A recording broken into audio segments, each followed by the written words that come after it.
Bueno, bienvenidos. En nombre de la Comisión de Auditoría Interna y Gobierno Corporativo, hoy estamos acá con Gustavo Macaño, colega que es contador público, licenciado en Administración de Empresas, tiene varias certificaciones internacionales del Instituto Global, tiene la de Auditor Interno, CIA, la de Auditor Gubernamental, el SIGAP, la de Auditor Gestión de Riesgos, el CRMA. A su vez tiene también de ISACA, el CISA. Así que bueno, vasta experiencia en auditoría interna y además es síndico de empresas. Así que bueno, bienvenido Gustavo, y hoy vamos a estar con él hablando sobre consideraciones sobre riesgos y las implicancias que tiene en la profesión. Así que bueno, bienvenido. Yo voy a ir no, de nada, voy a ir tomando nota de lo que vas hablando, a ver si después queremos hacer alguna pregunta o algo para ampliar. Así que todo tuyo el auditorio. Muchas gracias. Bueno, buenos días a todos. La idea de esto es ver qué es lo que impacta los riesgos, la evaluación de riesgos sobre diferentes aspectos de la profesión. Básicamente, para entrar, primero necesitamos tener una idea de lo que sería la evolución del control interno y cómo éste se relaciona con las diferentes organizaciones, cuál es su definición, los diferentes marcos de control interno que podemos encontrar. Hay dos marcos relevantes, el COSO y el ERM, y a partir de ahí entrar en el concepto de riesgo y concepto de administración de riesgo. Esa sería una forma de introducirnos dentro del tema. Y luego, una segunda parte, ya tratar de ver cómo la evaluación de riesgos impacta o tiene relación con diferentes aspectos de la profesión. Por un lado, con la auditoría interna, por otro lado, con la auditoría interna y también con lo que hace a compliance. En concepto de riesgos, hay una serie de marcos relevantes para definir el control interno y el riesgo. Tenemos dos grandes marcos, el COSO y el ERM. Son dos marcos originarios de Estados Unidos, pero aceptados casi internacionalmente. El marco COSO tiene una versión original de 1992 y surgió para dar respuesta a problemas que tenía la profesión contable, ya que cuando se hablaba de control interno había diferentes acepciones y trataron de unificar los criterios y darle un criterio superador. Esa versión del 92 fue actualizada posteriormente en el 2013 y a partir de este marco de control interno, con la evolución de las organizaciones, surgió la necesidad en el 2004 de sacar otro marco, que es el COSO-RM, que es más orientado sobre aspectos de riesgo. La versión original es del 2004 y también fue actualizado ya en el 2017. El marco COSO es un marco de referencia para la administración interna, que define los componentes básicos del control interno y proporciona un lenguaje común para su comunicación. O sea, busca dar un marco conceptual de qué es lo que es control interno, qué es lo que debería ser control interno en cualquier organización. El COSO-RM, en cambio, es un marco de referencia para la gestión de riesgos empresariales, que proporciona un enfoque integral para identificar, evaluar y responder y monitorear los riesgos que pueden afectar a una organización. El COSO-RM, en última instancia, es una evolución a partir del marco COSO, es una ampliación del marco COSO sobre el concepto de riesgo. Para el marco COSO, ¿cuál es la definición de control interno? Control interno lo define como un proceso integrado y dinámico llevado a cabo por la administración, la dirección y demás personal de una entidad, o sea, toda la entidad, diseñado con el propósito de proporcionar un grado de seguridad razonable, no es absoluto, en cuanto a la consecución de objetivos relacionados con tres aspectos: operaciones, información y cumplimiento. Si vemos estos tres aspectos, vamos a empezar a ver la relación de control interno con los diferentes aspectos de la profesión. Operaciones tiene que ver con todo lo que es la gestión de una organización, de una empresa.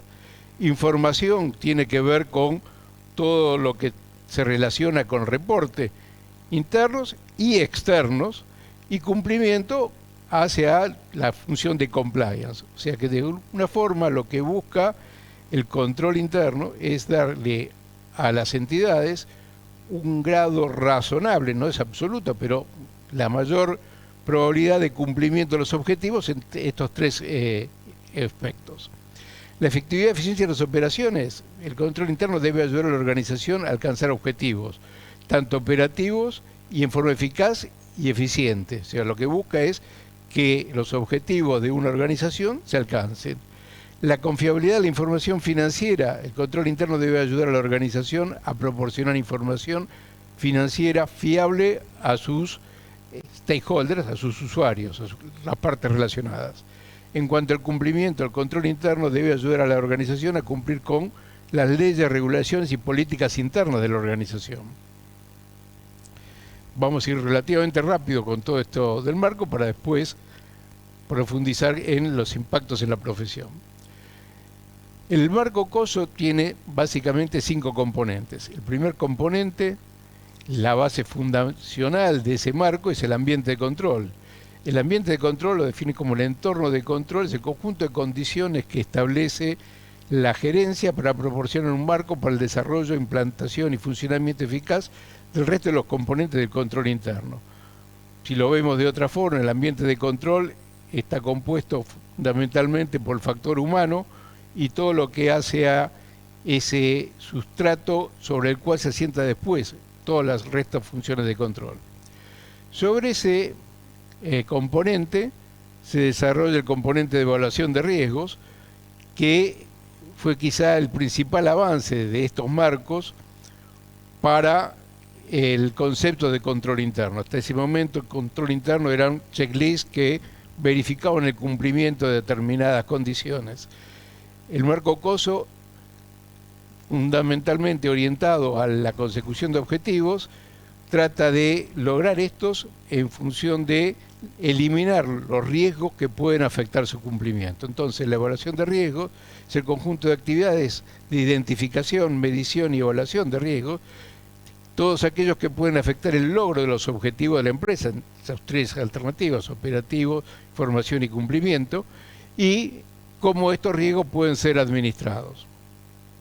Sobre esta evaluación de riesgos, después se desarrollan actividades de control, que son un conjunto de actividades de control, políticas, procedimientos establecidos para ayudar a asegurar que se lleven a cabo las directrices de la gerencia y se cumplan los objetivos de la organización. O sea, las actividades de control lo que buscan es implementar los diferentes procedimientos que tiene la organización en busca de sus objetivos.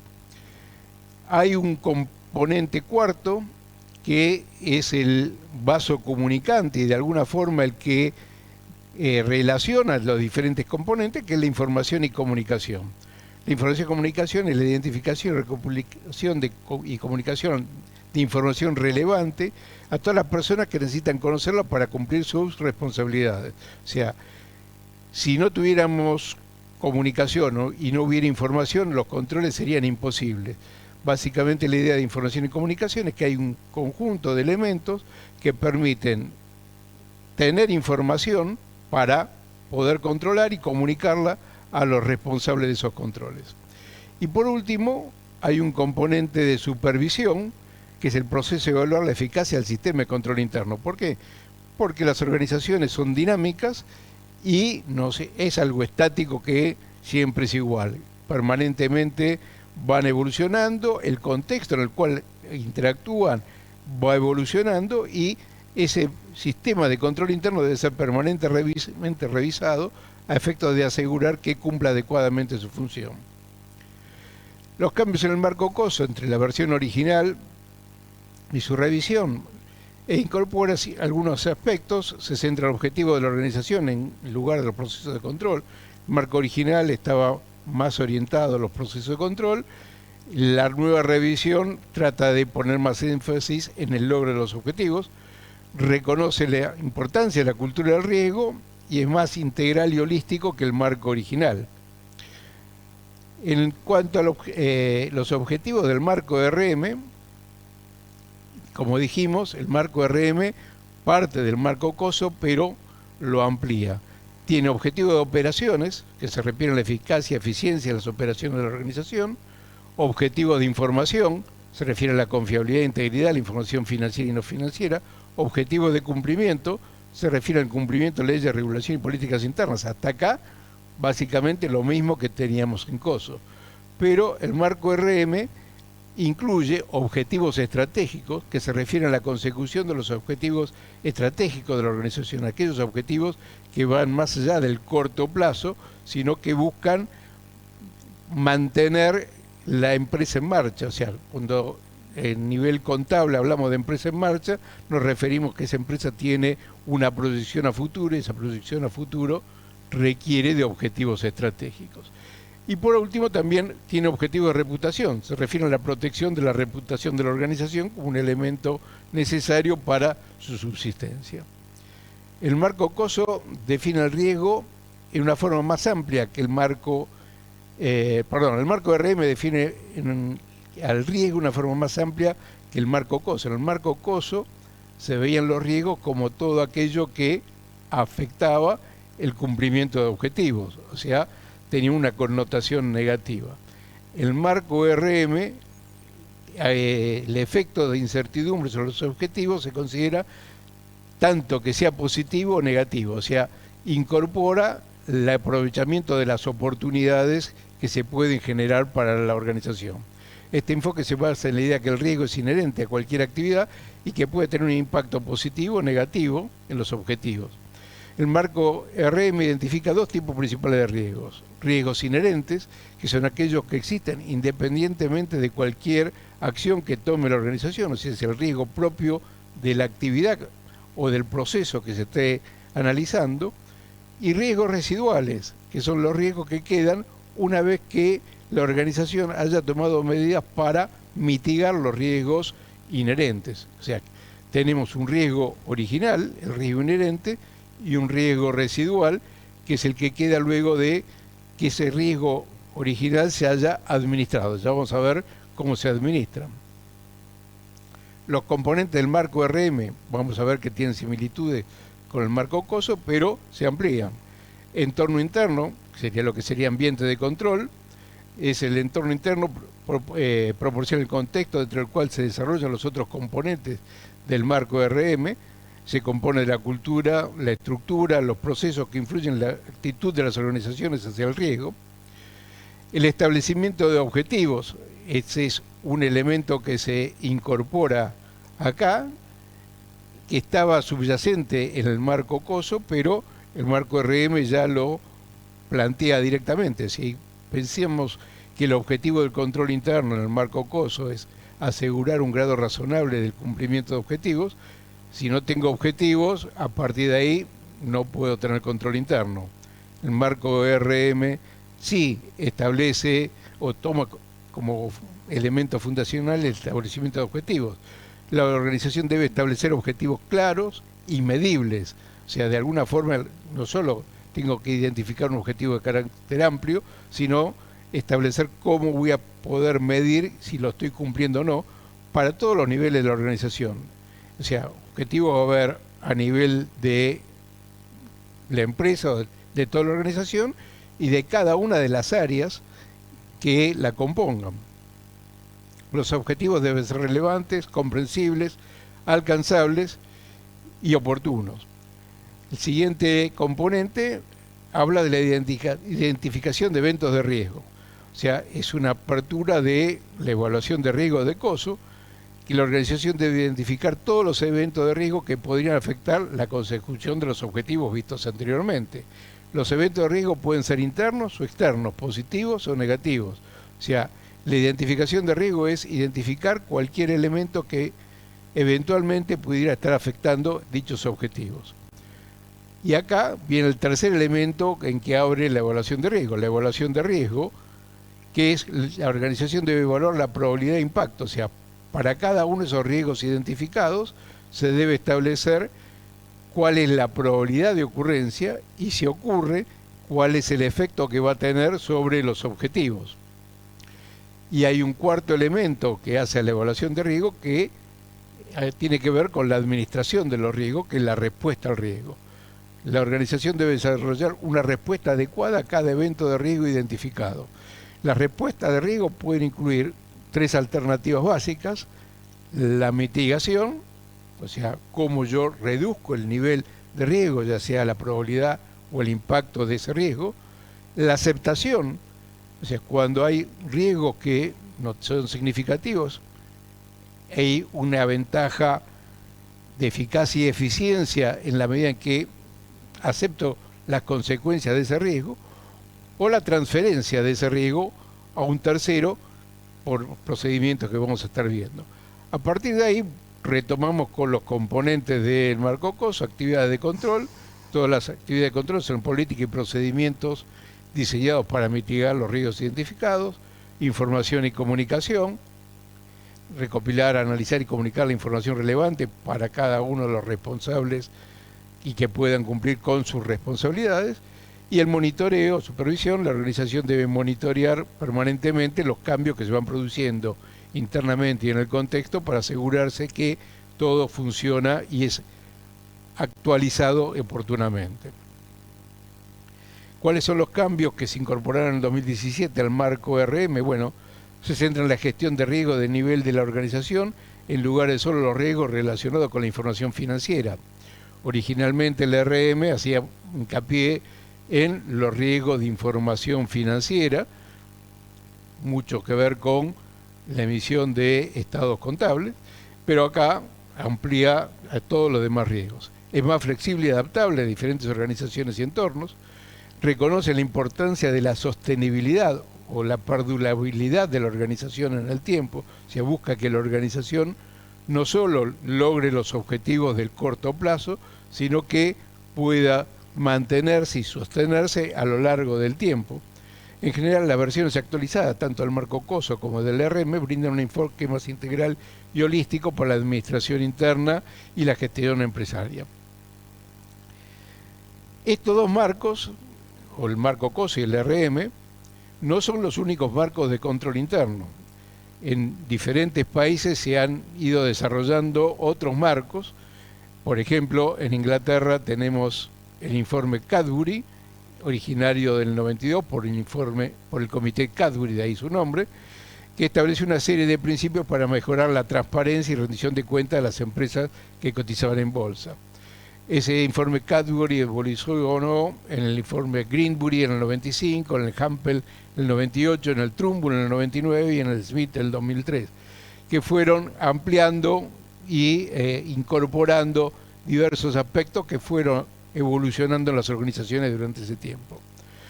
Por otro lado, en Sudáfrica hay otro marco relevante, el King Report. El King Report toma el informe Cadbury y las normas neozelandesas, son marcos de referencia para la gobernanza corporativa. Estos marcos proporcionan orientación a las organizaciones en todo lo que hace al gobierno corporativo de una forma eficaz y responsable. El King Report es un conjunto de principios de gobierno corporativo desarrollado por el Instituto de Gobernanza de Sudáfrica, que ya lleva o va por la versión 4, la versión más reciente fue publicada en el 2016. El 4 se basa en el concepto de triple bottom line, que sostiene que las organizaciones deben tener en cuenta los resultados económicos, sociales y ambientales de sus actividades. O sea, se va tomando conciencia de que ya no es solo el reporte económico que hace a estados contables, sino que cada vez más las organizaciones van tomando responsabilidades en otros aspectos, como los aspectos medioambientales, aspectos sociales y demás, que también hacen a obligaciones de reporte y que muchas veces la profesión también tiene que supervisar. Otro marco, decíamos, son las normas ANZ o de Australia, Nueva Zelanda. Estas son normas de gobierno corporativo desarrolladas por el Consejo de Normas de Gobierno Corporativo de Australia y Nueva Zelanda, que se basan en el informe King y el informe Cadbury. Todos estos marcos tienen una serie de características comunes. Comparte algunos objetivos comunes, como mejorar la transparencia y la rendición de cuentas de las organizaciones. La rendición básica de cuentas son sus estados contables. Proteger los intereses de los accionistas y otro grupo de interés, temas que hacen a gobierno corporativo. y promover la eficiencia y eficacia de las organizaciones, logro de los objetivos operacionales. Visto los marcos, vamos a entrar un poquito dentro de lo que es la administración de riesgo. O sea, vimos que el marco RM lo que propone es un proceso de administración de riesgo. Este proceso involucra una serie de etapas, como vimos. Primero, identificar los riesgos. Todos los riesgos pueden afectar objetivos. Los riesgos pueden ser internos o externos, positivos o negativos, como habíamos visto. La evaluación de riesgos, asignarles probabilidad de impacto a cada uno de ellos. La respuesta al riesgo, estas respuestas pueden ser o deben ser evaluadas de acuerdo a cada tipo de riesgo. Pueden incluir, como habíamos visto, mitigación, aceptación o transparencia y el monitoreo final. ¿Cuáles son los beneficios de la gestión de riesgo? Bueno, mejora la toma de decisiones. Antes que nada, digamos algo. La administración de riesgo es un proceso que todos llevamos a cabo, aún en forma inconsciente. Si vamos a salir y está por llover como hoy, vamos a decidir, bueno, ¿qué riesgo tengo de mojarme? ¿Llevo paraguas, llevo impermeable? O la lluvia es poca, no llevo nada y acepto el riesgo. O sea, siempre hay un proceso inconsciente de toma de decisiones en el cual se evalúan los diferentes riesgos que uno puede afrontar. ¿Qué es lo que busca la administración de riesgo? Básicamente que ese proceso inconsciente para las decisiones significativas que se tomen en una organización sea tomado en forma consciente y analizado profundamente. Al hacerlo de esta forma, lo que se busca es que ese proceso decisorio de alguna forma se mejore y evite riesgos que eventualmente no se hubieran considerado y que en un proceso más concienzudo de evaluación de riesgos se puedan considerar y evitar impactos sobre objetivos que de otra forma se hubieran producido. Si tomamos que la gestión de riesgo proporciona a los directivos información sobre riesgos que pueden afectar su organización, esto ayuda a los directivos a una toma de decisiones más informadas y a reducir el riesgo de pérdidas o el riesgo de incumplimiento de objetivos. Mejora la eficiencia. La gestión de riesgo ayuda a las organizaciones a identificar y eliminar procesos ineficientes. O sea, muchas veces hay procesos que se mantienen por costumbre, por usos y costumbres, y nadie sabe por qué están. La idea de esos procesos de control deben responder a la existencia de determinado riesgo y que ese riesgo no se haya manejado de alguna otra forma o mitigado de alguna otra forma más eficiente. Muchas veces esos procesos resultan de ser procesos para controlar riesgos que tienen muy poca probabilidad o impacto y cuyo levantamiento lo que proporciona es una mayor eficiencia dentro de los procesos. Esto puede conducir a una reducción de costes y mejora de la productividad. Obviamente, reduce la exposición a riesgo. La gestión de riesgo ayuda a las organizaciones a mitigar los riesgos que pueden afectar sus objetivos. Ese es su objetivo principal. Esto puede ayudar a proteger a las organizaciones de pérdidas financieras, daño de reputación u otros impactos negativos. Hay que tener una serie de consideraciones sobre la identificación de riesgos. Los riesgos se refieren a objetivos, como habíamos dicho. Para identificarlo es necesario tener claramente identificados los objetivos. Si no hay objetivos, no hay riesgos o no podemos definir cuáles son los riesgos. Es fundamental que las organizaciones definan los riesgos, los objetivos a todos los niveles para poder, a partir de ahí, poder identificar cuáles son los riesgos y cómo estos deben ser administrados. Los objetivos son definidos a todos los niveles de la organización. Es normal que las organizaciones definan objetivos a sus más altos niveles, pero a medida que se baja dentro de la estructura, esa definición no es tan clara y eso afecta esos procesos que se llevan a cabo en cada uno de esos lugares. A medida que se baja en los niveles es más fácil definir objetivos y cuantificarlos y poder medirlos. Es algo que no es complicado hacer y que reporta un gran beneficio. La identificación de riesgo, por último, no evita que aparezca un cisne negro. Fíjense lo que pasó el 9 de noviembre, COVID, y otros riesgos que se han presentado, para los cuales no estábamos preparados y el riesgo tiene o impacta en las organizaciones de una forma o de otra. O sea, la evaluación de riesgo y su identificación no nos asegura que haya algún riesgo que no podamos estar previendo y que pueda aparecer, pero sí reduce considerablemente un montón de riesgos que sí pueden haber sido previstos y que de no realizar un proceso metódico de evaluación no se hubieran previsto y pueden estar afectando el logro de objetivos. Para la identificación de riesgos, la identificación de riesgos es el primer paso del proceso de gestión de riesgos. Si una etapa se identifican todos los riesgos que pueden afectar los objetivos, existe una serie de técnicas que se pueden utilizar: estudio de la organización, análisis de datos históricos, brainstorming, cuestionarios. O sea, muchas técnicas distintas sirven para poder identificar los riesgos.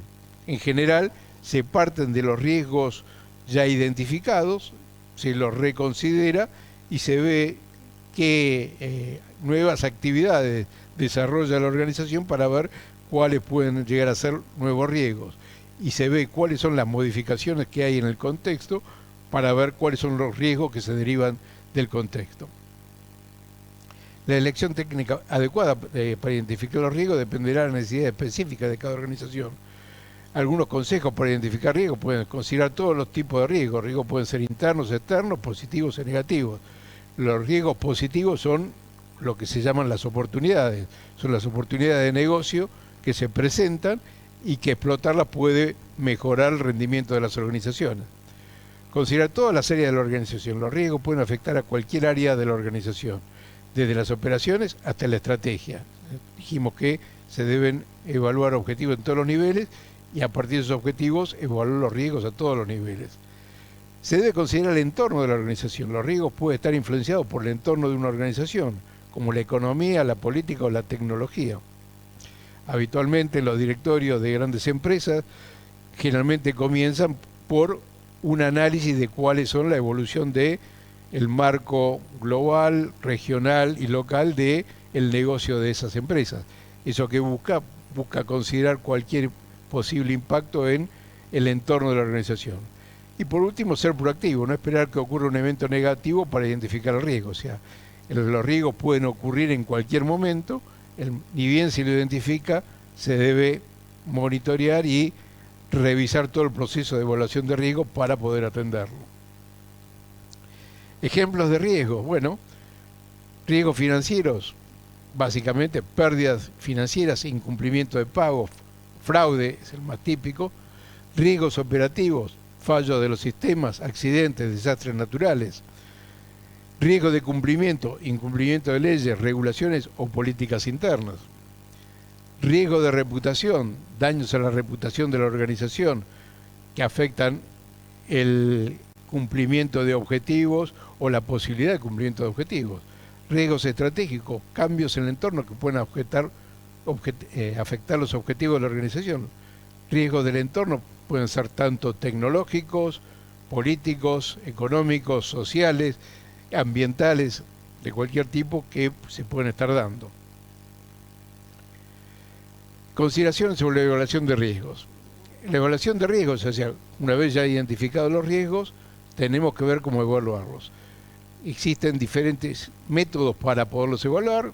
Unos son escalas de probabilidad e impacto, implica la asignación de una escala de probabilidad o impacto a cada riesgo. Un análisis cualitativo implica un método, la evaluación de los riesgos en base a criterios cualitativos, alto, medio, bajo, etcétera, como la gravedad del impacto o la probabilidad de ocurrencia. O bien cuantitativo, este método implica la evaluación de los riesgos en base a criterios cuantitativos, de acuerdo a volumen de ventas, mayor volumen, mayor riesgo, menor volumen, menos riesgo, y así sucesivamente. O mayor costo, mayor riesgo, menor costo, menor riesgo, y yo puedo establecer rangos de ingresos o de pérdidas o de costos para evaluar los diferentes riesgos. Puedo hacer una serie de consideraciones sobre la evaluación de riesgos. Hay que considerar todos los factores relevantes. La probabilidad de impacto de un riesgo pueden verse afectados por una serie de factores como la naturaleza propia del riesgo, o sea, el riesgo inherente, el entorno de la organización y las medidas de controles existentes. Ser realista, no subestimar la probabilidad o el impacto de un riesgo. O sea, muchas veces pensamos que ciertas cosas no van a ocurrir y realmente después ocurren, o pensamos que el impacto, si esto no va a tener un impacto grande. Esto es muy habitual verlo cuando se evalúan nuevos áreas de negocio, nuevos productos en una organización. Piensan, este producto va a ser un éxito, va a tener una gran penetración y después fracasa. O sea, no hay que subestimar la probabilidad del impacto, ser proactivo, no esperar que ocurra un evento negativo para evaluar un riesgo, y los impactos son los que afectan los objetivos. ¿Cuáles son las herramientas para evaluar riesgo? Bueno, básicamente matriz de riesgos, donde permite a la organización visualizar probabilidad e impacto de cada riesgo. Lo ubicamos en un eje de 2 coordenadas y dentro de ese establecemos cuadrantes donde vamos ubicando los diferentes riesgos. También hay software para gestión de riesgos que permiten identificarlos, cuantificarlos y llevar un tracking de cada uno de los riesgos a través del tiempo.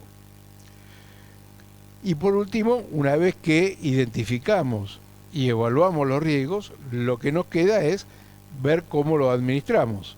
Acá tenemos que ver cuál es la respuesta al riesgo. La respuesta al riesgo son acciones que se toman para mitigar los riesgos identificados. O sea, una vez que yo identifiqué y cuantifiqué un riesgo, ¿qué hago con él? Básicamente tenemos 3 alternativas de respuesta al riesgo. La mitigación, básicamente cómo reduzco el nivel de riesgo, ya sea en la probabilidad o en su impacto. La forma más tradicional es establecimiento de controles dentro de los procesos de la organización. La aceptación del riesgo, cuando yo tengo riesgos de bajo impacto y baja probabilidad, o muy baja probabilidad y muy bajo impacto, puedo decidir aceptarlo, dejar que ese riesgo ocurra porque lo que va a afectar el logro de objetivos va a ser mínimo, o puedo tener una transferencia. Adicionalmente, es decir, transferirlo es pasar el riesgo a un tercero. Adicionalmente, existe una respuesta extrema que también puede existir, que es abandonar el objetivo. Como habíamos dicho antes, si yo no tengo objetivo, no tengo riesgos.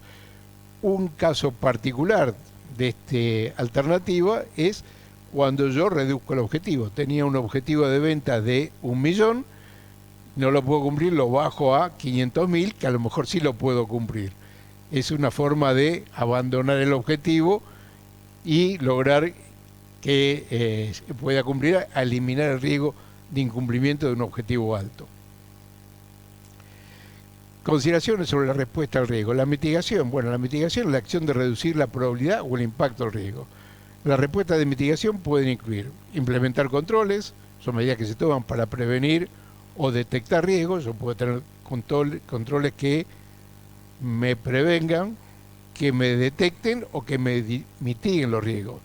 Puedo modificar procesos. Los procesos pueden modificarse para reducir la probabilidad o el impacto de los riesgos. Adoptar medidas de seguridad. Las medidas de seguridad pueden ayudar a proteger la organización de los riesgos.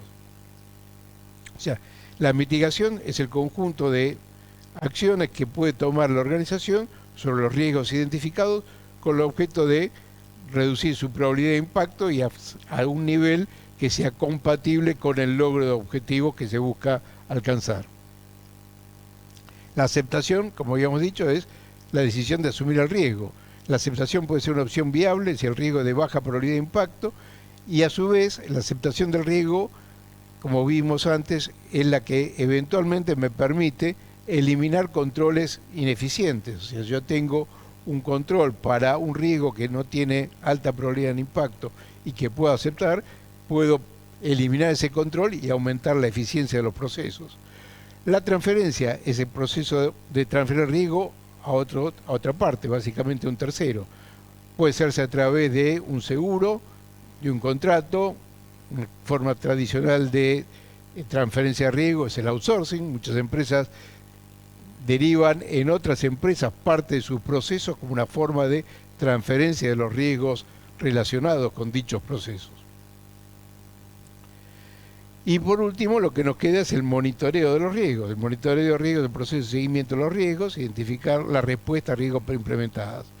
Ayuda a garantizar que las respuestas se mantengan vigentes a través del tiempo. Los objetivos de monitoreo de riesgos son garantizar que esas respuestas siguen siendo eficaces durante el tiempo y eventualmente identificar nuevos riesgos que pueda existir. Las actividades de monitoreo pueden incluir la revisión de riesgos identificados, la revisión de respuestas implementadas e identificación de nuevos riesgos. Existe una serie de herramientas que pueden utilizarse para ayudar a las organizaciones a monitorear los riesgos. Algunas herramientas más comunes incluyen los sistemas de gestión de riesgos de que habíamos hablado, o tener indicadores clave de rendimiento, KPI, que pueden utilizarse para ver si hay una variación en esos indicadores que me indican alguna anomalía que debe ser analizada. La frecuencia del monitoreo de riesgos dependerá de la naturaleza y el impacto que esos riesgos puedan tener. A mayor riesgo, más alta debe ser el monitoreo que yo tengo que tener sobre los mismos. Bien, hasta acá lo que habíamos hablado de la parte introductoria. Ahora vamos a ver estas consideraciones de que habíamos hablado, de cómo el riesgo impacta en las diferentes actividades de la profesión. Vamos a empezar por algo que es propio de la comisión, que es auditoría interna. La identificación de riesgo puede ayudar, puede afectar los objetivos de la organización.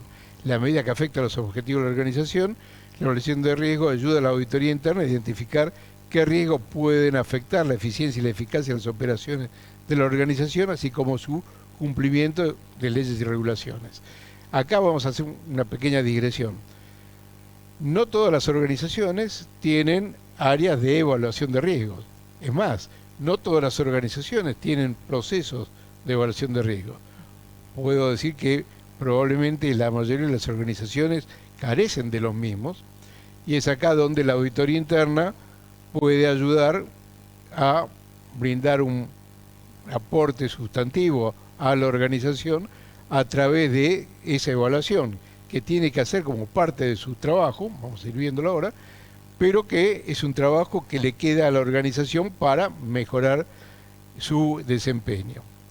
Evaluar la eficacia de los controles internos, o sea, la evaluación de riesgo ayuda a evaluar la eficacia de los controles internos a la organización. La evaluación de riesgo ayuda a evaluar esa eficacia de los controles para mitigar los riesgos. O sea, en la medida que vemos si esos controles funcionan o no funcionan, estamos viendo qué tan eficaces son para ayudar a lograr los objetivos.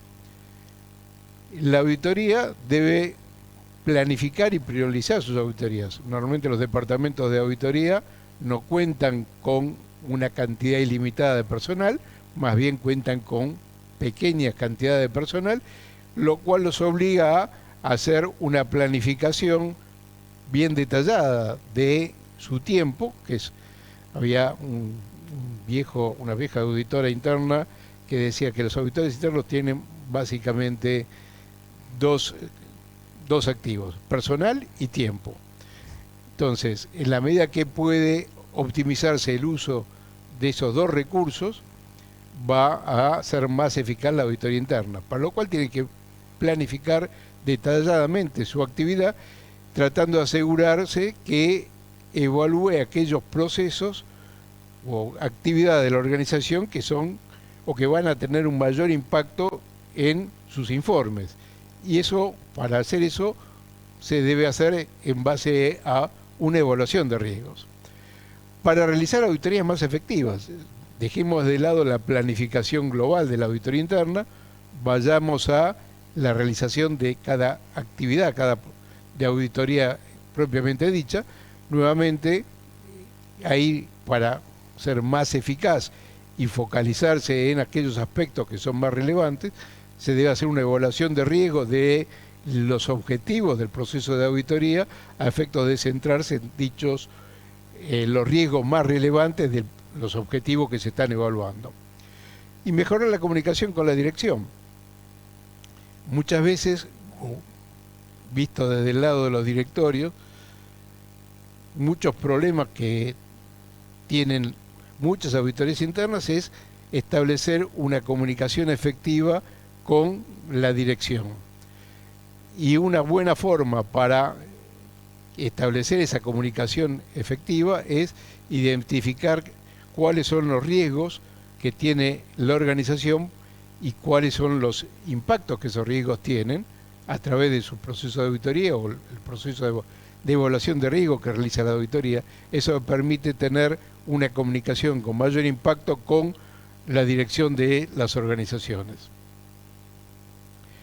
El riesgo de la auditoría. El Instituto de Auditores Internos tiene un marco de referencia para la práctica de la auditoría interna, el IPPF Framework, que define el riesgo como la posibilidad de que ocurra un evento que puede tener un impacto positivo o negativo en los objetivos de una organización. En los principios para la práctica de la auditoría interna, el principio 2 establece que los auditores internos deben identificar, evaluar y gestionar los riesgos que pueden afectar la capacidad de una organización para alcanzar sus objetivos. Como ven, hay una marcada similitud con la definición de control interno que tienen el marco COSO. Y esto es parte de la normativa que tienen un auditor interno para cumplir. En las normas para la práctica de auditoría interna, la norma 2010 establece que los auditores internos deben identificar, evaluar y gestionar los riesgos que pueden afectar a la capacidad de una organización para alcanzar sus objetivos. O sea, estamos viendo cómo hay toda una serie de normas que hacen al funcionamiento de auditoría interna que requieren su evaluación de riesgos en sus actividades. La norma 1100 establece que auditores internos deben evitar cualquier conflicto de intereses. Ello implica también que evalúen los riesgos de conflicto de intereses. La 1200 deben tener la competencia y experiencia necesaria para identificar, evaluar y gestionar los riesgos. Incluye la capacidad de comprender los riesgos financieros, operativos y de cumplimiento de la organización. La norma 1300 deben ser independientes de las operaciones que auditan, o sea, evitar el riesgo de quedar identificados o perder independencia con relación a las actividades. Eso en cuanto a las normas generales. En cuanto a las normas específicas, la 2200 de planificación de auditoría, 2300 de efectividad de controles, 2400 de comunicación de resultados de auditoría, 2600 de gestión de riesgo, con sus subnormas 2601, marco de referencia de gestión de riesgo, 602, gestión de riesgo financiero, 603, gestión de riesgos operativos y 604, gestión de riesgo de cumplimiento, son normas específicas de la actividad de auditoría que establece el instituto para esto. En el 2200 establece que los auditores internos deben planificar sus auditorías teniendo en cuenta los riesgos que pueden afectar la capacidad de la organización para alcanzar los objetivos. Básicamente lo que decíamos antes. Los auditores internos deben planificar en base a una concienzuda evaluación de riesgos. Si la organización tiene un área de evaluación de riesgos, bienvenido sea, porque eso le simplifica el trabajo. Lo que debe hacer es revisar si esa evaluación de riesgo es razonable o si tiene alguna objeción para los riesgos identificados y aprovecharla. Y si no, deberá hacer su propia evaluación de riesgo para la planificación. El 2300 establece que los auditores internos deben evaluar la efectividad de los controles para mitigar los riesgos. O sea, el proceso, cada proceso de auditoría, la evaluación de los controles debe hacerse en función de qué riesgos mitigan los controles que se están evaluando.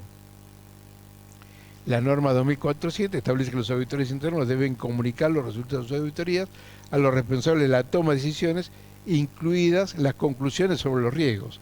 Básicamente, ver cuáles son los riesgos, básicamente esos riesgos que implican en el reporte de auditoría interna, marcar cuál puede ser el impacto de las observaciones que se han identificado.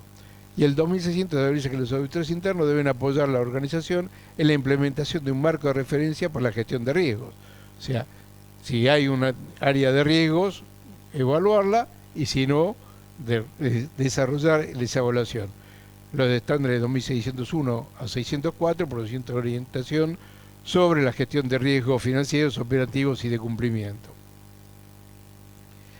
Eso es básicamente, o resumidamente, qué es lo que hace la auditoría interna o qué hacen los riesgos en cuanto a la auditoría interna, que eso dentro de la comisión lo vemos habitualmente. Ahí no sé si tenés alguna duda de esa parte. Hasta acá me parece más que claro, excelente resumen de los modelos COSOS. Después por ahí te hago alguna pregunta más sobre el final. Lo que sí me quedó muy claro que todo lo que tiene que ver con la auditoría interna está muy normado, tenemos muchas normas. El marco internacional para la práctica profesional nos dice qué hacer, cómo hacerlo, de qué manera llevar a cabo una auditoría. Así que bueno, me parece que para todos los auditores internos fundamental su lectura, conocerlo e empezar a conocer el tema. Ahora me interesa mucho saber qué pasa con nuestros colegas que hacen auditoría externa. ¿Por qué decimos que es importante que conozcan estos modelos de control interno? Muy bien, entonces ahí vamos. El riesgo y la auditoría externa. Bueno, como en el caso de la auditoría interna, la auditoría externa está ampliamente normada, tanto a nivel de las normas internacionales de auditoría como de las normas locales, la RT 37. En las normas internacionales hay una serie de normas que requieren del auditor externo la consideración de riesgo para la realización de su trabajo. Y acá, antes de entrar en el desarrollo de las normas de auditoría externa, vamos a plantear el elemento clave. ¿Por qué marcamos antes los marcos de control interno? Esos marcos de control interno son los que establecen la referencia de cómo se debe realizar una evaluación profesional de esos riesgos. O sea, no basta con que yo tome el tradicional checklist para ver cuáles son los controles que se llevan a cabo y en función de esos controles determinar cuáles procesos o cuáles procedimientos de auditoría externa yo tengo que realizar. Ese marco es un marco mucho más amplio que obliga al auditor externo a tener una consideración mucho más amplia del riesgo, empezando por algo que le puede estar afectando a futuro en una forma mucho más significativa, lo que es el ambiente de control. Si el sustento del factor humano que compone la organización, que la conduce, tiene falencias, para decirlo de alguna forma, es muy probable que eso se traduzca después en el impacto que tenga la organización. Vamos a decirlo de otra forma. Si la conducción de una organización está centrada o focalizada en tener un lucro inmediato y no está preocupada en la sustentabilidad de la organización a futuro, eso me puede estar afectando el principio de empresa en marcha. Puedo tener hoy un estado contable sin observaciones, sin nada, pero ya tener dentro del funcionamiento de la empresa el germen para una quiebra futura, ¿sí?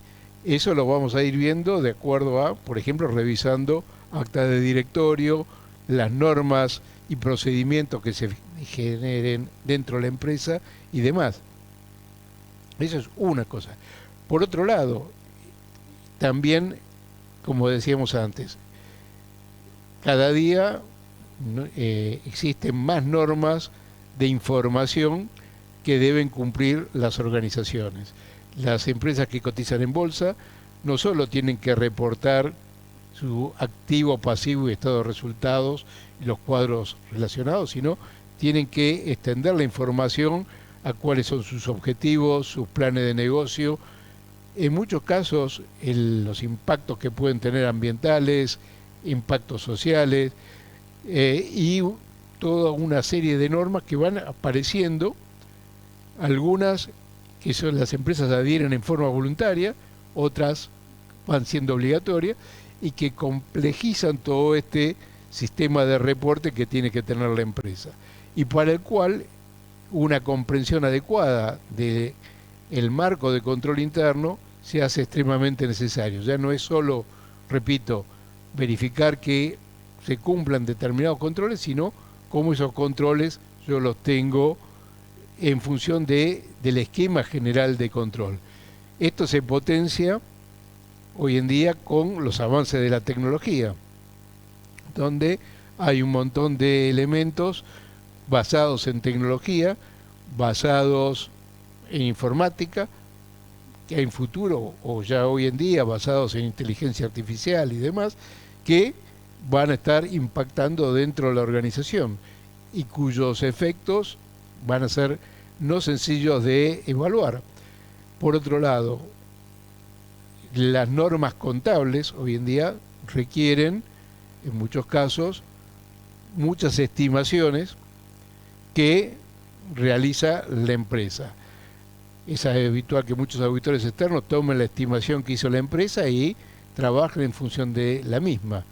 Pero esas estimaciones deben ser contrastadas, a ver qué tan razonables son para la evaluación. O sea, fijar una tasa de retorno de capital, una tasa de interés y demás, está basado en un montón de circunstancias. En ambientes altamente volátiles como los que tenemos hoy en día, hay un montón de decisiones que hacen a aspectos de control interno que van a tener impacto en los estados contables. O puesto de otra forma, si toman los estados contables de dos empresas similares, van a encontrar diferencias significativas, aun cuando los auditores estén diciendo que estén bien, y usaron criterios diferentes que a lo mejor no tienen compatibilidad entre sí. Pero veamos un poquito las normas que afectan a los auditores.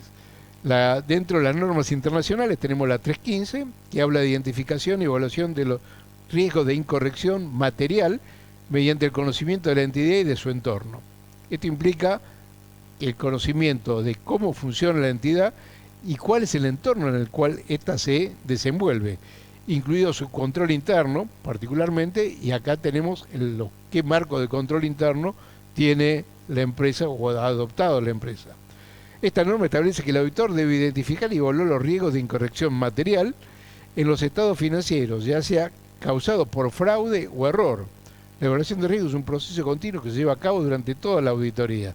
¿Esto qué quiere decir? Que a medida que van desarrollándose la auditoría puede haber variaciones que estén impactando en los resultados.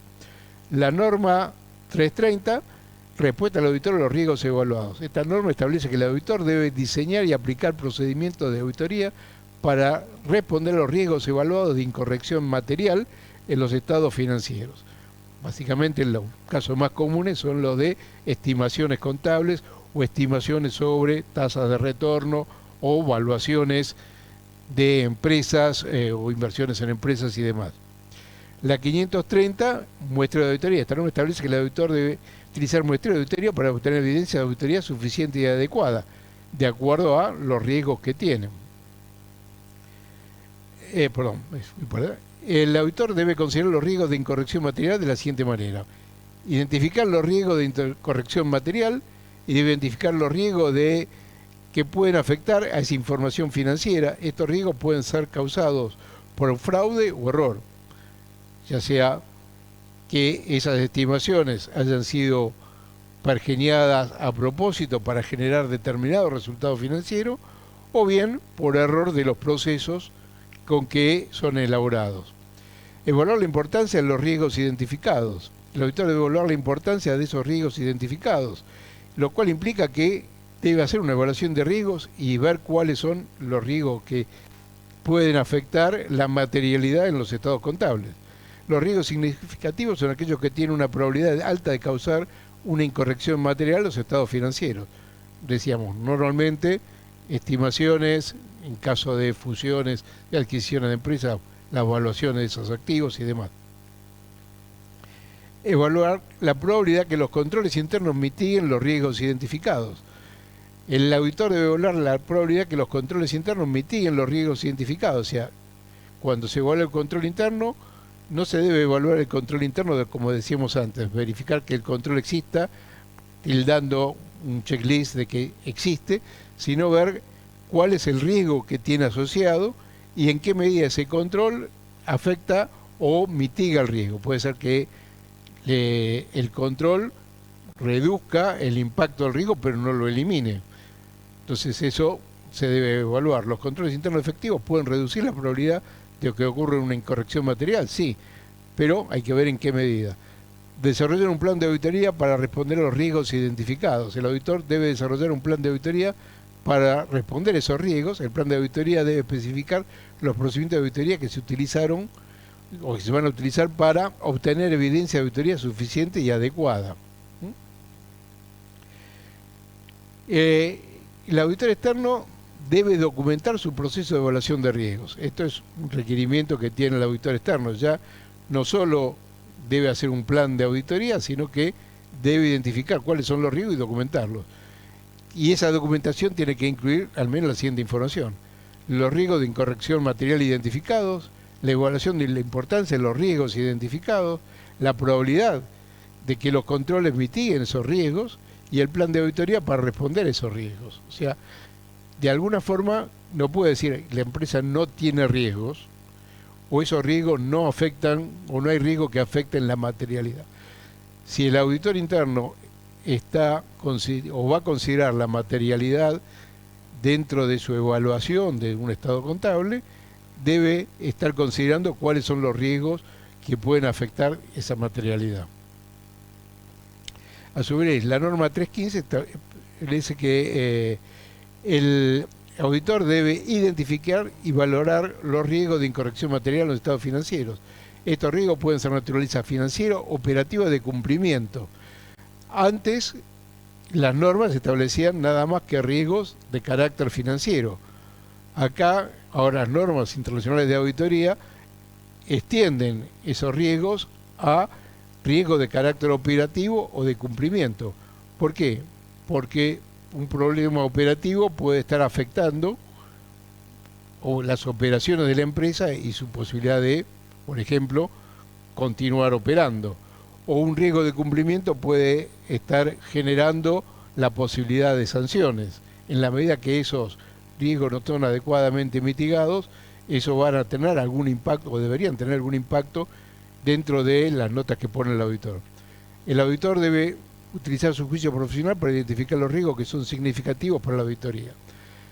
La norma 320 establece que el auditor debe determinar la importancia relativa de los estados financieros para establecer el nivel de materialidad. O sea, obviamente no es lo mismo una empresa que otra, no es lo mismo una actividad que otra, y la materialidad va a depender de las características de cada entidad. La materialidad es el límite por debajo del cual la incorrección de un saldo, una clase de transacción, una presentación o una revelación no es probable que tenga un efecto sobre las decisiones económicas que los usuarios tomen con base a esos estados financieros. Pero acá, si analizamos lo que decía la norma 315, la materialidad también tiene que ver con el funcionamiento operativo y de cumplimiento que tiene la empresa, lo cual obliga a una evaluación de control interno mucho más amplia, tomando como base algunos de los marcos de control interno que estuvimos viendo. La 330 establece que el auditor debe diseñar y aplicar respuestas adecuadas a los riesgos valorados de incorrección material. Las respuestas del auditor pueden incluir procedimientos de auditoría adicionales, o sea, en la medida que haya un mayor riesgo, debe extender sus procedimientos de auditoría, lo que tradicionalmente se hace, y puede incluir procedimientos de auditoría adicionales, modificaciones a la naturaleza, alcance o momento de los procedimientos de auditoría planeados o una combinación de estos.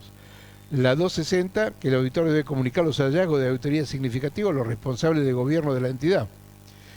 La carta de gerencia. Los hallazgos de auditoría significativos son aquellos que por su naturaleza, importancia o circunstancia requieren comunicación al responsable de gobierno. La 513 establece que el auditor debe utilizar el muestreo de la auditoría para obtener evidencia de auditoría suficiente y adecuada. El auditor debe diseñar procedimientos de muestreo que sean apropiados por los objetivos de auditoría y para los riesgos evaluados. Como vemos, las diferentes normas internacionales cada vez toman mayor en consideración no solo el control, sino fundamentalmente los riesgos a los cuales esos controles tratan de mitigar. Eso hace a las normas internacionales, pero la RT37, en las normas locales, también tiene algunos aspectos específicos. En el marco de referencia para la práctica de la auditoría, la RT37 define el riesgo como la posibilidad de que ocurra un evento que puede tener un impacto positivo o negativo en los objetivos de la entidad, similar a lo que establecen las normas internacionales. El principio de auditoría 2 establece que el auditor debe identificar, evaluar y gestionar los riesgos que pueden afectar la capacidad de la entidad para alcanzar sus objetivos. se entiende que en principio son los objetivos de información, pero si vamos a considerar, por ejemplo, criterio de empresa en marcha, eso tiene que hacer también a la sustentabilidad de la empresa, lo que implica también los objetivos operativos y de cumplimiento que pueda llegar a tener. La RT37 establece que el auditor debe identificar, evaluar y responder los riesgos de incorrección material en los estados financieros, similar a lo que vimos de las normas internacionales. Pero nuevamente acá, las mismas consideraciones que para las normas internacionales. El control interno o su evaluación de control interno no solo establece el checklist sobre de controles, sino que requiere revisar cuáles son los riesgos a los cuales se asocian esos controles y en qué medida esos riesgos están adecuadamente cubiertos por los controles. Y los controles son parte, si vemos el marco COSO, por ejemplo, parte de las actividades de control, pero también deben evaluar el ambiente en el cual se desarrolla la empresa, el ambiente de control, cuál es el proceso de evaluación de riesgos, si existe o no existe, hecho por la empresa, cuáles son los procedimientos de información y comunicación, si los responsables de las diferentes actividades tienen conocimiento de cuáles son los riesgos o los elementos para hacer efectiva su responsabilidad. Si nadie le comunica la variación de las tasas de corte para los cálculos de valor actual al responsable contable, van a tener, por ejemplo, errores de imputación al hacer esas operaciones. Y a su vez tener un adecuado monitoreo para asegurarse de que todo el sistema funciona adecuadamente. Bien, eso hace un poco a lo que hacen los riesgos de la auditoría externa. ¿Dudas? Bien, sí. Con respecto a esto, resumen de norma internacional, de norma local. Si bien habla mucho de lo que es riesgos, acá estaba pensando, cuando hablabas de la norma internacional, se me vino a la mente las normas que regulan las empresas que cotizan en bolsa en Estados Unidos, la SEC. Y pensaba en su momento, pensaba en ese momento cuando estabas hablando, justamente que esas normas dicen que tanto los auditores externos como yo, el director financiero, tienen que informar o hacer una mención, emitiendo un informe o haciendo mención en sus informes sobre el sistema de control interno. En tu opinión, ahora viene la pregunta. En tu opinión, ¿te parece que iremos nosotros en un futuro hacia también tener los auditores externos, los gerentes financieros, los síndicos, que hacer este tipo de menciones? Bueno, existe internacionalmente un proceso de convergencia de normas internacionales, tanto de Europa con Estados Unidos como a nivel global, donde la Federación Internacional de Consejos Profesionales de Ciencias Económicas establece normas y esas normas después las van adoptando las diferentes federaciones y consejos. Y esas normas tratan de compatibilizarse con las normas que se requieren en los principales centros económicos, con lo cual es muy probable que tarde o temprano, más vale temprano que tarde, esas normas lleguen. Primero, probablemente a todas las empresas que cotizan en bolsa, porque la Comisión de Valores tiene que mantener una homogeneidad de normas con las diferentes normas bolsas de los otros países, y luego, por un proceso general, como pasó con la norma de auditoría, se extienda al resto de las entidades. O sea que es un buen momento para ponerse a aplicar los aspectos de control interno y de gestión de riesgos por los auditores externos.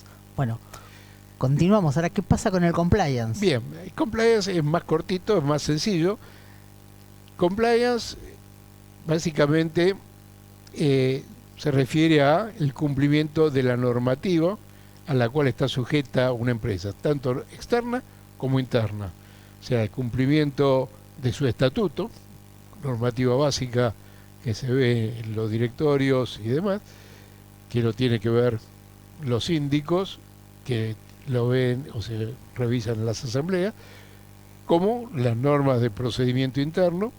Como dije, muchas organizaciones están adhiriendo voluntariamente a normas de información en aspectos ambientales, societarios, responsabilidad social y demás, hay diferentes normas que están, o participan de procesos de premios de calidad y demás, o certifican determinado tipo de normas que los obliga a tener un reporte ampliado, ya no solo los requerimientos de la ley de sociedades sobre estados contables, sino una información mucho más amplia.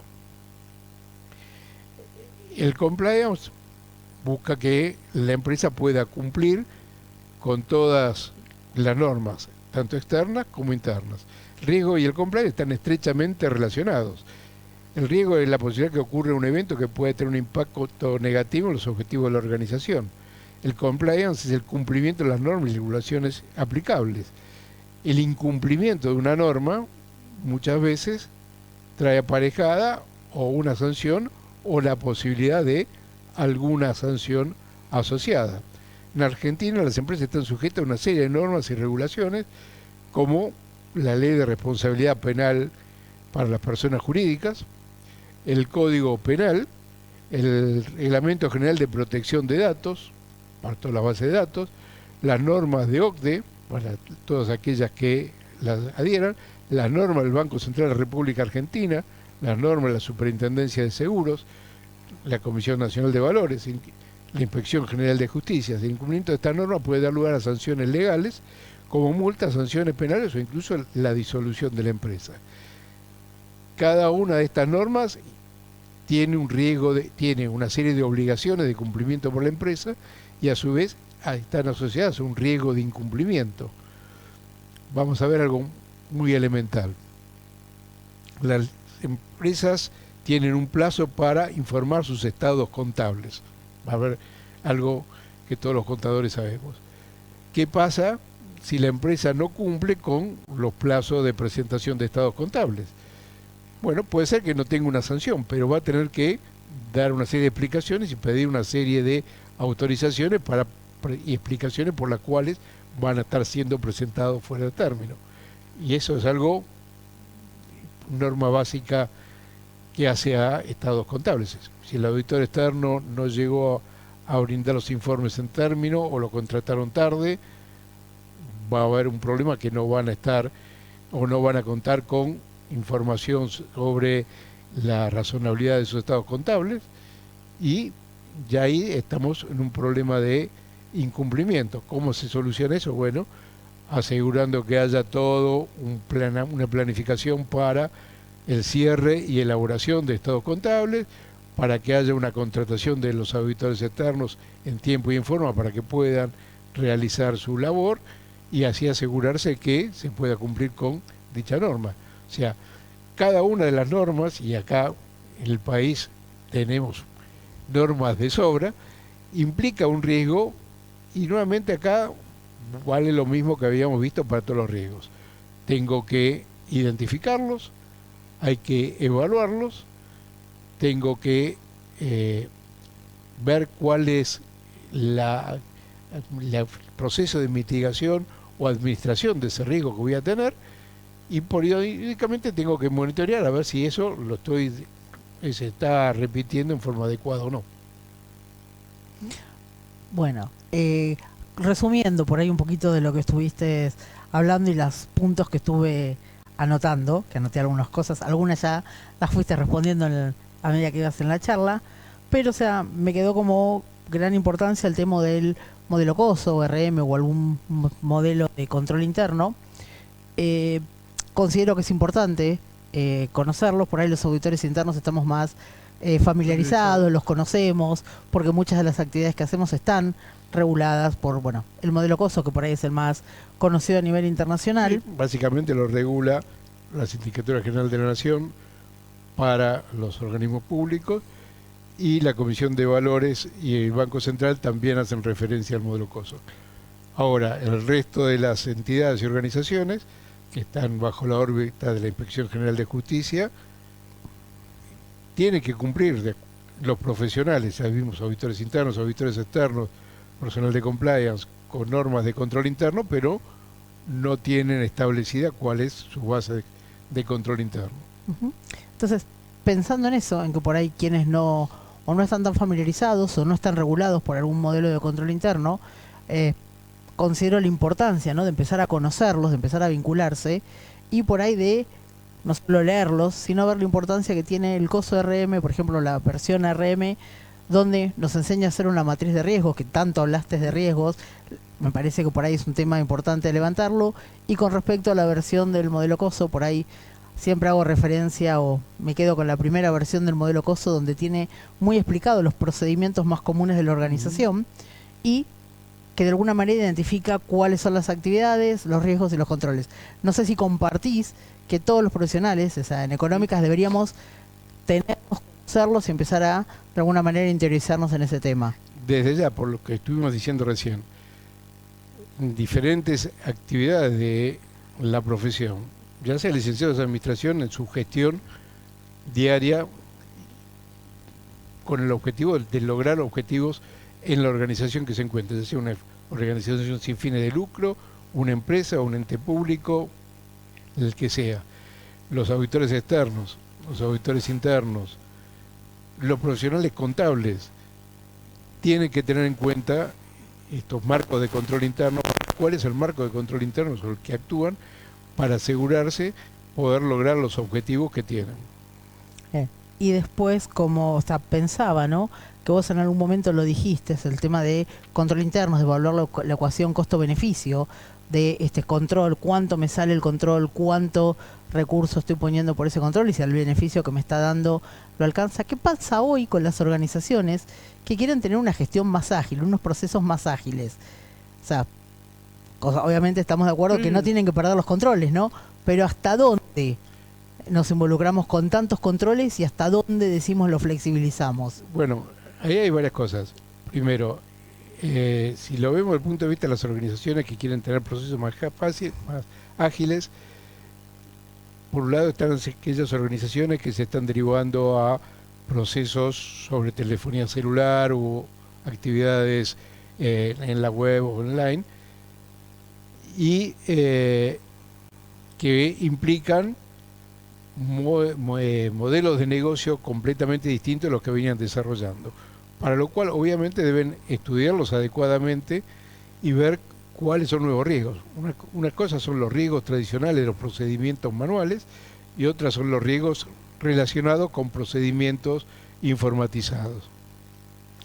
Los riesgos al final son los mismos, o sea, puede haber fraude, puede haber pérdidas, puede haber errores operativos, pero deben evaluarse adecuadamente todos los nuevos riesgos que se están haciendo.